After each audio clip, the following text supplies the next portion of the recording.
दुनिया को ऊर्जा का फॉर्मूला देने वाले सदी के सबसे इंटेलिजेंट वैज्ञानिक अल्बर्ट आइंस्टीन ने कहा था कि एनर्जी और कुछ नहीं बल्कि द्रव्यमान और उसकी स्पीड का ही बदला हुआ रूप है। भौतिक विज्ञान के इस महान वैज्ञानिक की मौत के बाद परिवार को बताए बिना उनका दिमाग चोरी कर लिया गया था। हद तो यह कि उनके दिमाग के 240 टुकड़े करके वैज्ञानिकों को रिसर्च के लिए भेज दिया गया था। अल्बर्ट आइंस्टीन की पुण्यतिथि पर आइए जान लेते हैं पूरा किस्सा। पूरी जानकारी के लिए वीडियो को पूरा देखें और आगे बढ़ने से पहले अगर आपको वीडियो अच्छी लगे तो वीडियो को लाइक कर ले और हमारे चैनल को सब्सक्राइब कर ले ताकि हमारी आने वाली वीडियो आप तक पहुंच सके। तो चलिए वीडियो में आगे बढ़ते हैं। 9 नवंबर 1921 को नोबेल पुरस्कार से नवाजे गए आइंस्टीन का जन्म 14 मार्च 1869 को जर्मनी के वुर्टेम्बर्ग में उल्म नामक जगह पर हुआ था।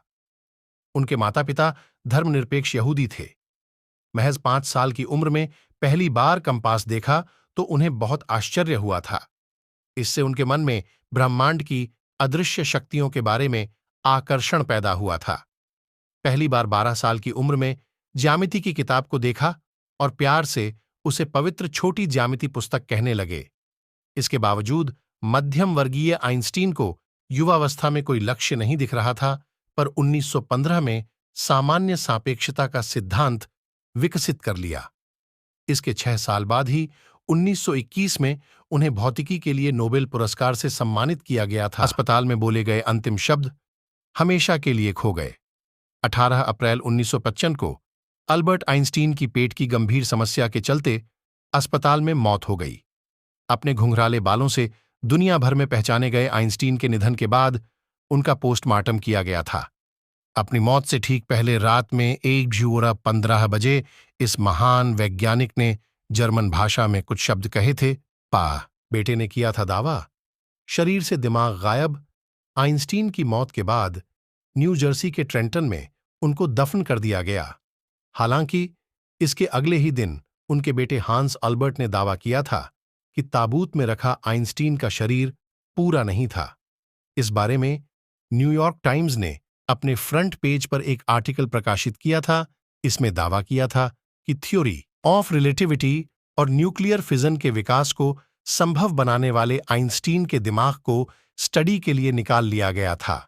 उनका पोस्टमार्टम करने वाले डॉक्टर थॉमस हार्वे ने आइंस्टीन की परिवार की मंजूरी के बिना ही उनका दिमाग निकाला था। इसीलिए पोस्टमार्टम करने वाले डॉक्टर ने निकाला था दिमाग तब हार्वे का कहना था कि दुनिया के इस सबसे प्रतिभाशाली इंसान के दिमाग की स्टडी करना बेहद जरूरी है। वैसे तो आइंस्टीन ने मना किया था कि मौत के बाद उनके शरीर का किसी भी तरह का परीक्षण न किया जाए। इसके बावजूद उनके बेटे हांस ने थॉमस हार्वे को अनुमति दे दी थी कि उनके दिमाग की स्टडी की जाए।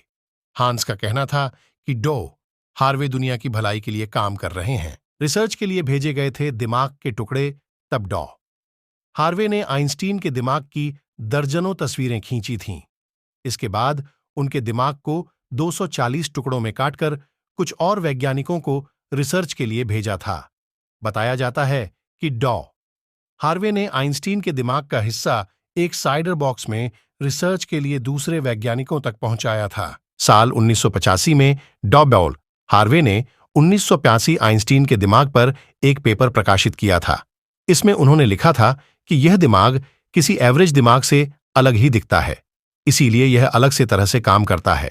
90 के दशक में हार्वे ने आइंस्टीन की पोती को उनके दिमाग का एक हिस्सा गिफ्ट करने की कोशिश की, पर उसने इसे लेने से इनकार कर दिया था। फिलहाल आइंस्टीन के दिमाग को फिलाडेल्फिया के म्यूटर म्यूजियम में रखा गया है। इसे खास जार में केमिकल से संरक्षित किया गया है।